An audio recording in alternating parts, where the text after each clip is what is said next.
এটা কি? এটা কম বেশ সবাই জানে এটা একটা পিস্তল। কিন্তু আমার হাতে যে পিস্তলটা দেখতেছেন এটা একটা হচ্ছে খেলনার পিস্তল, বাচ্চাদের পিস্তল। ঠিক আছে, এই পিস্তলটা অনেক কিছু মানুষদেরকে বদলে দেয়, চেঞ্জ করে দেয় ওগুলি। কিন্তু এই পিস্তলটা সাধারণ মানুষের কাছে থাকলে তারা খুনি, আসামি।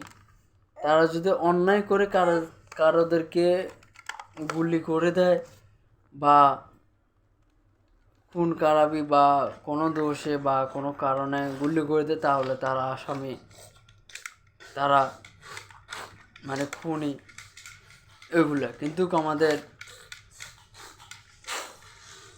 যেটা বলতেছিলাম, মন্ত্রী ভাইদের, তারপরে আমাদের পুলিশ ভাইদের, র্যাব ভাইদের, ওনাদের হাতে যে পিস্তলগুলি থাকে, ওরা গুলি করলেও ওনাদের সেই বিচারটা নাই, অথবা ওনাদের কোনো অন্যায় নাই এখানে। কোনো অন্যায় বলতে ওনাদের কোনো কিছু নেই এখানে। ওরা যদি সাধারণ মানুষ একটাকেও গুলি করে দেয় তাহলে এখানে কোনো অপরাধ নাই।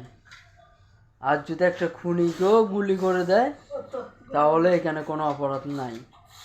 কিন্তু আমাদের সাধারণ মানুষ যারা আছে, তারা যদি একটা খুনিকেও গুলি করে দেয় তাহলে এটা ওরা আসামি, ওরা অন্যায় করছে।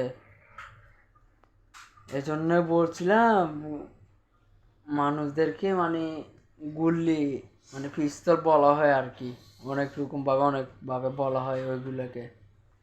এজন্য একটা পিস্তল মানুষদেরকে বদলিয়ে দেয়। যারা সরকারি মানুষ তাদের হাতে পিস্তল থাকুক বা বোম থাকুক, বা তারা নিরপরাধ মানুষদেরকে মেরে ফেললেও কিন্তু সেটা কোনো অপরাধ নাই।